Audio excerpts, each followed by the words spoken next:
శివదేవుని కథ.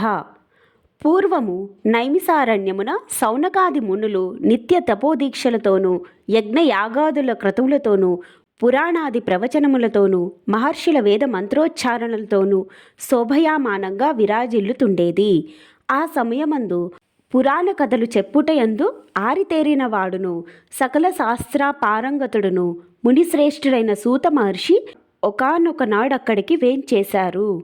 ఆయనను చూడగానే సౌనకాది మునులందరూ లేచి నిలబడి నమస్కరించి ఆ మహర్షి చుట్టూ చేరి, ఓ మునిశ్రేష్ఠ, సూత మహర్షి, చాలా కాలమునకు మీరిచ్చటకు వేంచేశారు. మీ ద్వారా కొన్ని సందేహములను తీర్చుకోవాలని ఎప్పటి నుండియో మా కోరిక గలదు. వాటిని రూపుమాపి మా జన్మకు ధన్యతను ప్రసాదించండి స్వామి అని వేడుకొన్నారు. ఓ సౌనకాది మునులారా, మీకు శుభములు కలుగుగాక. మీ సందేహములను తప్పక నెరవేర్చెదను, అడగండి.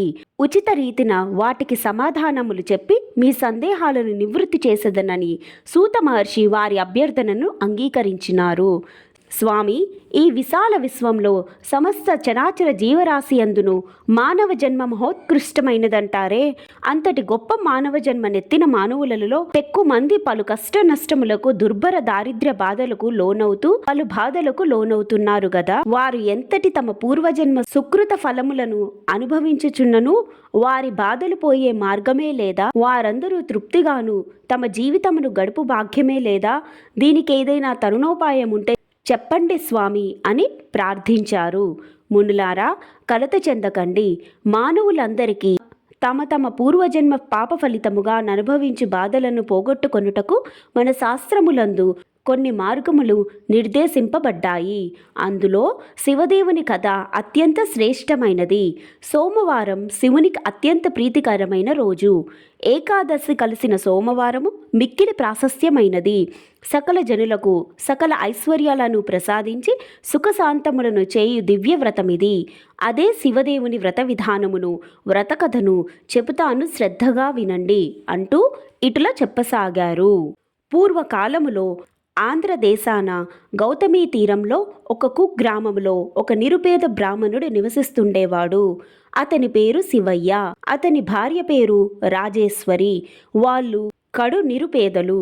చాలా కాలానికి ఆ దంపతులకు ఒక కొడుకు కూతురు జన్మించారు. ఆ దంపతులు వారిని అల్లారుముద్దుగా పెంచుకుంటున్నారు. కానీ దారిద్ర్యం వల్ల ఆ బిడ్డల్ని సరిగా సాకలేకపోతున్నామనే ఆ దంపతులు నిరంతరం బాధపడుతూ ఉండేవారు. రాను రాను ఆ బిడ్డలు పెరిగి పెద్దవారు అవుతున్నారు. వారి ఆలనా పాలన, ముద్దు మురిపాలు తీర్చుకొని స్తోమత రాను రాను దుర్భరమైపోవసాగింది. ఒకనాడు ఆ దంపతులు తమ దుస్థితిని గురించి బాధపడుతుండగా శివయ్య భార్యతో, ఈ దారిద్ర అవస్థ భరించలేకున్నాము. నేను తిరుపతికి వెళ్ళి స్వామి దర్శనం చేసుకొని అక్కడే ఏదైనా వ్యాపకంతో శ్రమపడి డబ్బు సంపాదించుకు వస్తాను అని అన్నాడు. అందుకు భార్య రాజేశ్వరి కూడా అంగీకరించింది. బిడ్డలను జాగ్రత్తగా చూసుకుంటుండమని భార్యకు చెప్పి శివయ్య తిరుపతికి కాలినడుగున బయలుదేరాడు. వెళ్ళగా వెళ్ళగా వానికి మార్గమధ్యమందు ఒక ముదుసలి బ్రాహ్మణుడు తారసపడ్డాడు. ఎక్కడికి వెళుతున్నావు శివయ్య అని ప్రశ్నించాడు. శివయ్య తన దీనస్థితిని వివరించి డబ్బు సంపాదనకు తిరుపతికి వెళుతున్నాను అని చెప్పాడు. అతని మాటలు విన్న వృద్ధుడు, ఓయి వెర్రివాడా, నీవు తిరుపతి వెళ్ళినంత మాత్రాన, స్వామి దర్శనం చేసుకున్నంత మాత్రాన డబ్బు సంపాదించుకోగలవా? నీ దారిద్ర్యం పోయి నీకు సకల ఐశ్వర్యాలు కలిగి నువ్వు నీ భార్యా బిడ్డలు సుఖపడేలా చేయగల వ్రతం ఒకటి ఉన్నది. అది చెబుతాను, శ్రద్ధగా విను. భక్తితో ఆ వ్రతము ఆచరించి తరించు అని అన్నారు. అయ్యా, మీరు నా పాలిట దేవుడిలా తారసపడ్డారు. ఆ వ్రతమేమిటో, అది చేయవలసిన విధానమేమిటో చెప్పి నన్ను కృతార్థుణ్ణి చేయవలసిందని వేడుకున్నాడు. వాళ్ళిద్దరూ ఒక చెట్టు నీడకు చేరి కూర్చున్నారు. శివయ్యతో ఆ వృద్ధుడు ఈ విధంగా చెప్పసాగాడు. పూర్వము వంగదేశాన్ని సూరసేనుడనే మహారాజు పరిపాలిస్తుండేవాడు. అతనికి సుగుణవతి, సౌందర్యవతి యగు కుమార్తె ఉండేది. ఆమె పేరు సీమంతిని. ఆమెకు పసితనం నుండి శివదేవుడంటే అపారమైన ప్రీతి, భక్తి. నిరంతరము శివపూజలు పునస్కారాలు చేస్తుండేది. యాజ్ఞవల్కముని సతీ మైత్రేయి ఈ సంగతి తెలుసుకొని ఆ రాకుమారి వద్దకు వెళ్ళి సోమవార వ్రత మహత్యాన్ని, ఆ వ్రత విధానాన్ని తెలియచెప్పింది. ఆనాటి నుండి రాకుమారి సీమంతిని సోమవార వ్రతాన్ని భక్తి శ్రద్ధలతో చేస్తుండేది. సదాశివుని దివ్యకథలు వింటూ ఆయన ఎంతే భక్తి ప్రపుత్తలను పెంచుకుంటూ విద్యాబుద్ధులందు ఆరితేరుతూ యుక్త వయస్కురాలయ్యింది. వంగదేశానికి చేరువలో గల అంగదేశాన్ని ఇంద్రసేనుడను రాజు పరిపాలిస్తున్నాడు. ఆ రాజునకు చంద్రాంగదుడనే కుమారుడున్నాడు.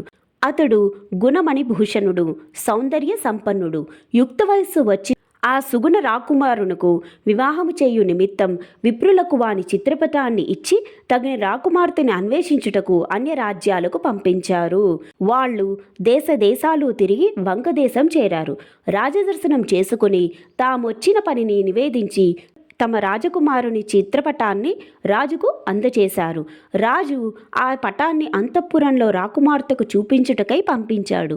ఆ పటాన్ని చూచిన రాకుమారి సీమంతిని తన అంగీకారాన్ని తెలియజేసింది. ఇరు వర్గాల వారు ఎంతగానో ఆనందించారు. ఒకానొక శుభదినాన వారి వివాహం చేశారు. ఆ దంపతులు అన్యోన్య అనురాగంతో జీవిస్తున్నారు. అన్యోన్య అనురాగాలతో జీవిస్తున్న ఆ దంపతుల జీవితంలో విధి వక్రించింది. ఒకనాడు చంద్రాంగదుడు తన మిత్రులతో కలిసి నౌకా విహారానికి బయలుదేరాడు. కొంత దూరం పోయేసరికి ప్రకృతి తన ప్రళయ రూపాన్ని చూపించింది. తీవ్రమైన పెను తుఫాను గాలులతోనూ సుడిగుండాలతోనూ సముద్ర కెరటాలు ఉవ్వెత్తున లేస్తూ సముద్ర జలాన్ని అల్లకల్లోలం చేయసాగాయి. ఆ సముద్ర పెను తుఫానులో చంద్రాంగదుడి నౌక చిక్కుకుపోయి అతలాకుతలమై మునిగిపోయింది. ఆ నౌకలోని వారందరూ నీటిలో మునిగిపోయి ఆర్తనాదాలు చేస్తూ అసూలు బాశారు. చంద్రాంగదుడు మాత్రం తనకు దొరికిన చిన్న కొయ్య ముక్కను పట్టుకొని ప్రాణరక్షణకై పలు ప్రయత్నాలు చేయసాగాడు. ఇంతలో అతనికి కొంత దూరములో మనిషి తలతోనూ పాము శరీరంతోనూ ఉన్న నాగకన్య కనిపించింది.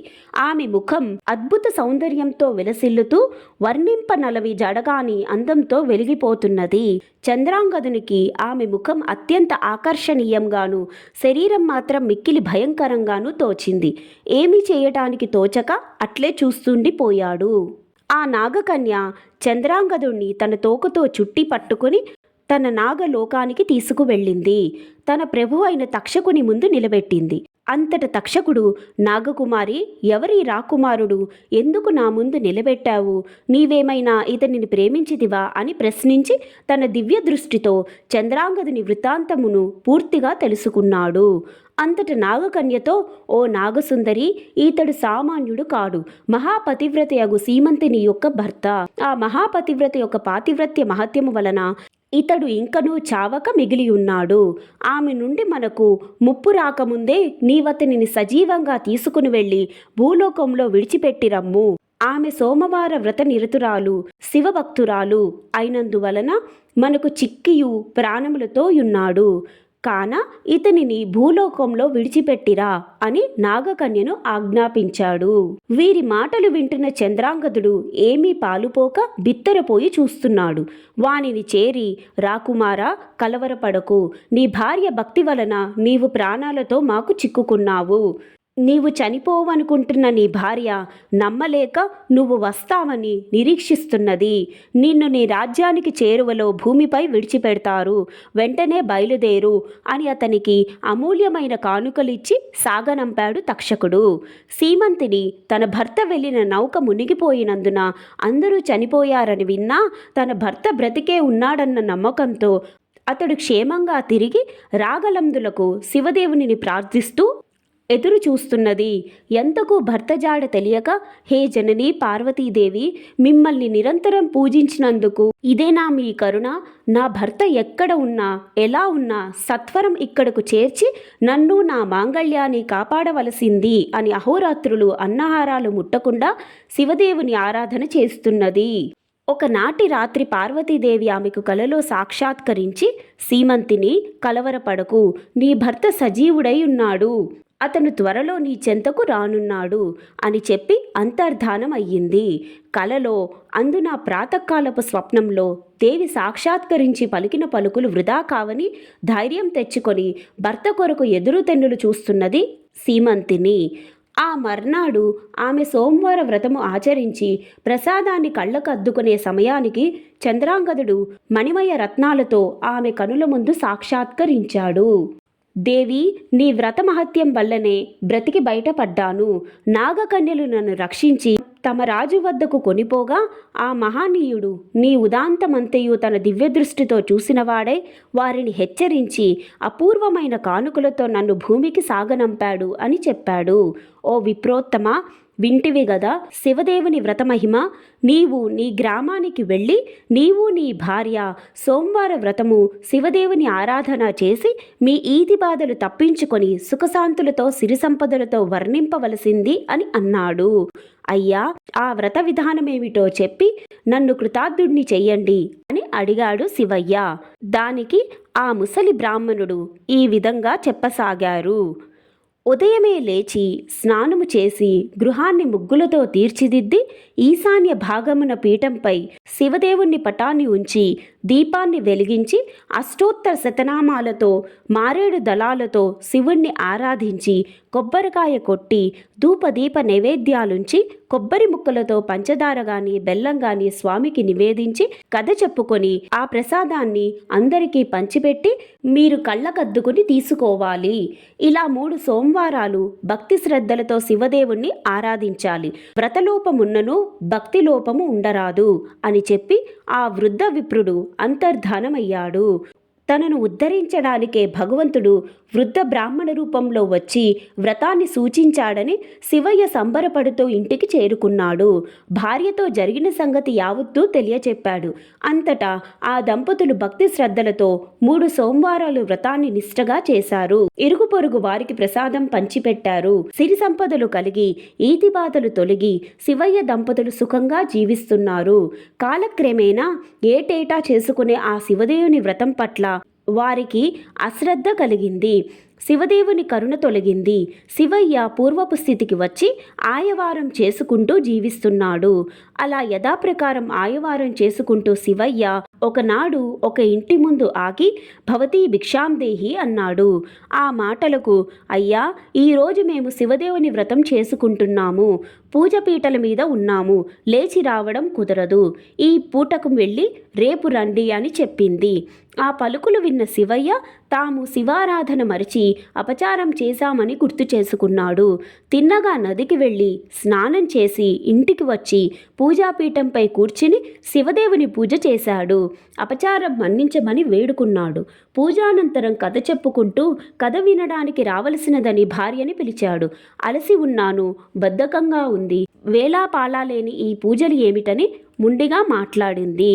ఆ మాటలకు శివదేవునికి ఆగ్రహం వచ్చింది. అందువల్ల ఆమెకు చూపు మందగించింది. ఇది గమనించిన శివయ్య భార్యను మందలించి, చూశావా, శివదేవుని పట్ల మనం నిర్లక్ష్యం చూపడం వల్ల మనకెటువంటి దుస్థితి సంప్రాప్తించిందో. ఆయన పట్ల అపచారం, అలక్ష్యం పనికిరాదు. లేచి ఈ రోజైనా పూజా కథాశ్రవణం విను, కాదనుకు అని హెచ్చరించాడు. ఆమెకు జ్ఞానోదయం అయ్యింది.